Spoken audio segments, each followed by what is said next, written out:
Hello po, andito ako ngayon sa aming sibuyas. Ayan, tingnan nyo ang aming sibuyas.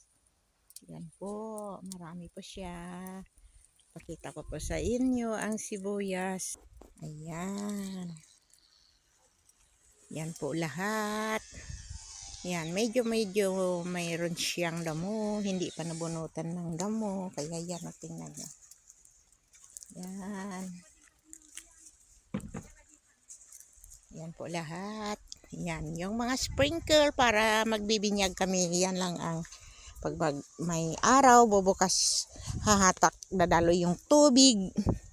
At saka automatic na siyang magbibinyag sa aming gulay. Thank you very much po. Yan. Ganyan lang po ang buhay ko dito sa Thailand. Thank you very much for watching.